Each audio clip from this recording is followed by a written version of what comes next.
Well, if I didn't align myself with both of them, you'd never have a deal. You want me to say really terrible things about Putin and then say, "Hi, Vladimir, how are we doing on the deal?" That doesn't work that way. I'm not aligned with Putin. I'm not aligned with anybody. I'm aligned with the United States of America and for the good of the world. I'm aligned with the world, and I want to get this thing over with. You see the hatred he's got for Putin. It's very tough for me to make a deal with that kind of hate. He's got tremendous hatred, and I understand that, but I can tell you the other side isn't exactly in love with, him either. So it's not a question of alignment. I'm aligned with the world. I want to get the thing set. I'm aligned with Europe. I want to see if we can get this thing done. You want me to be tough? I could be tougher than any human being you've ever seen. I'd be so tough.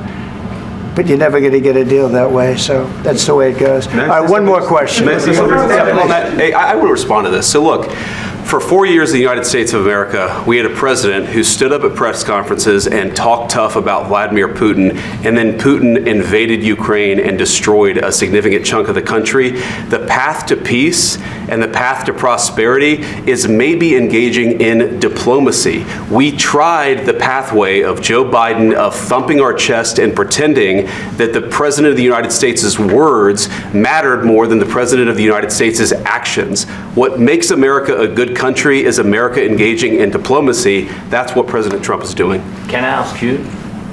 Sure. Yeah? Yeah. Okay.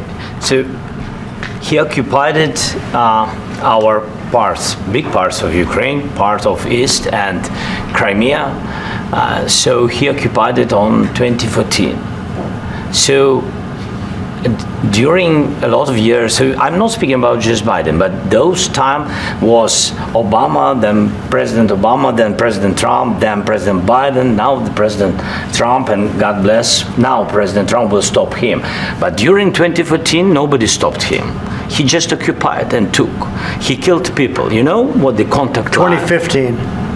2014. 2014 and 2014. 2014. Yeah. So I was not here. Yeah, but that's exactly right. Yes, but during 2014 till 2022, the situation the same. The people have been dying on the contact line. Nobody stopped him. You know that we had conversations with him, a lot of conversations, my bilateral conversation, and we signed with him, me, like a new president. In 2019, I signed with him the deal. I signed with him, Macron and Merkel, we signed ceasefire. Ceasefire. All of them told me that he will never go. We signed him with gas contract. Yes, but after that, he broken this ceasefire. He killed our people and he didn't exchange prisoners. We signed the exchange of prisoners, but he didn't do it. What kind of diplomacy, JD, you are speaking about? What do you mean? I'm talking about the kind of diplomacy that's going to end the destruction of your country. Yes, but if you Mr. President, with respect, I think it's disrespectful for you to come into the Oval Office and try to litigate this in front of the American media. Right now, you guys are going around and forcing conscripts to the front lines because you have manpower problems. You should be thanking the president for trying to bring an end to this conflict. Have you ever been to Ukraine that you say what problems we have? I have been to. Count one. I've actually watched and seen the stories, and I know what happens is you bring them on a propaganda tour, Mr. President.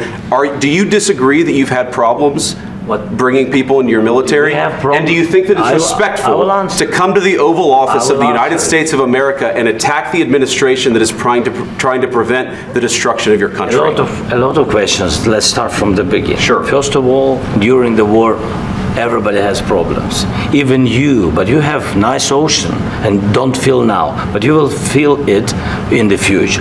God bless. You don't know that. God bless. God bless. You will not have a war. Don't tell us what we're going to feel.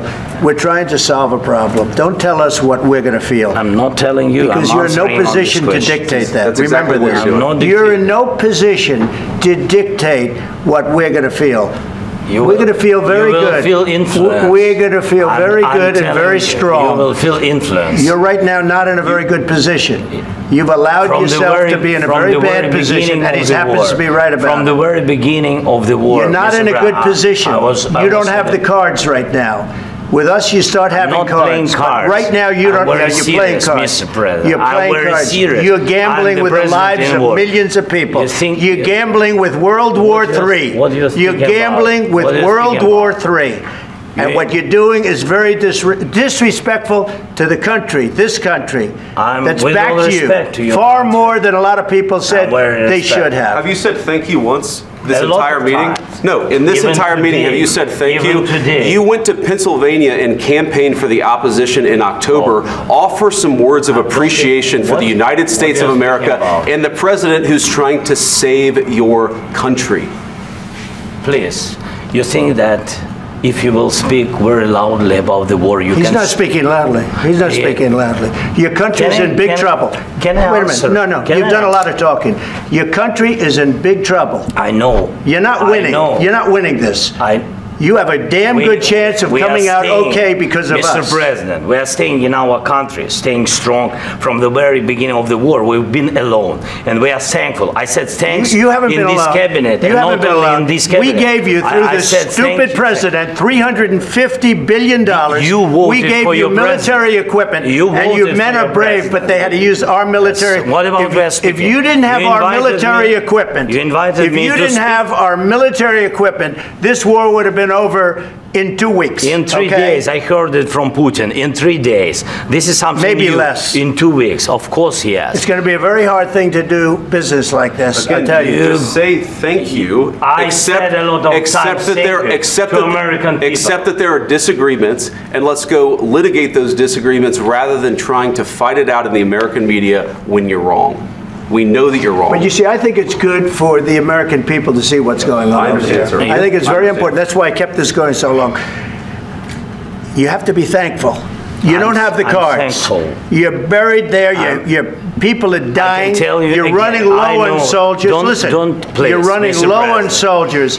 It would be a damn good thing. Mr. And then President. then you tell us, I don't want a ceasefire. I don't want a ceasefire. I want to go and I wanted this. Look.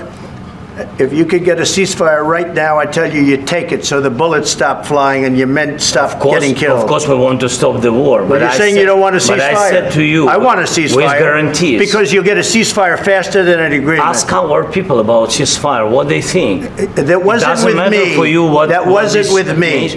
It That was wasn't with with a you. guy named Biden, who was not a smart person. But this That is was your, with, this that was is with your Obama. president. It was your president. Excuse me. That was with Obama, who gave you sheets, and I gave you javelins. Yes. I gave you the javelins to take out all those tanks. Obama gave you sheets. In fact, the statement is Obama gave sheets and Trump gave javelins. You got to be more thankful, because let me tell you, you don't have the cards. With us, you have the cards. But without us, you don't have any cards. One more question to Mr. Vice President. I'm sorry, It's going to be here. a tough deal to make, because the attitudes have to change. What if Russia breaks ceasefire? What if Russia breaks peace talks? What do you do then? I understand that it's a heated conversation right now. What are you but saying? what She's if asking, what if Russia breaks the ceasefire? What if anything? What if a bomb drops on your head right now? But they have Okay? weapons. What if they broke it?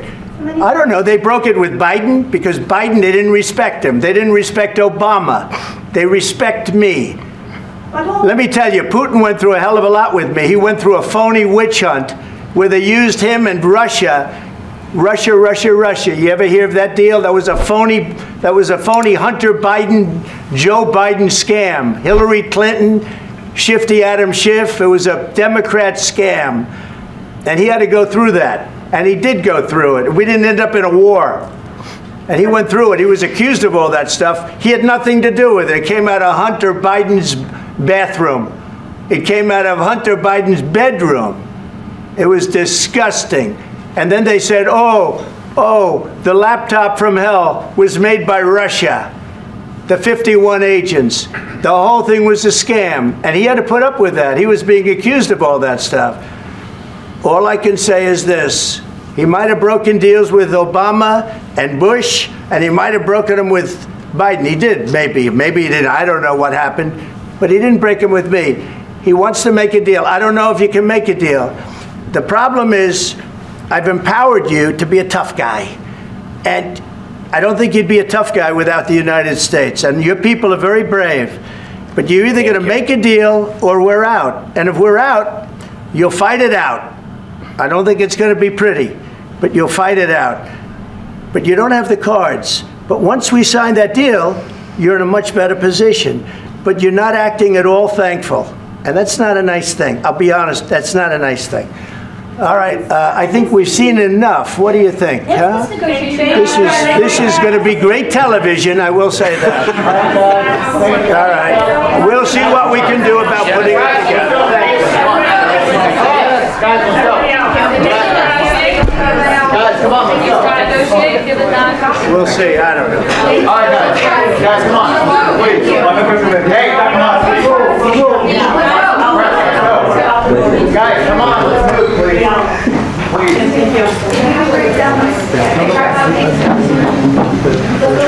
Thank you.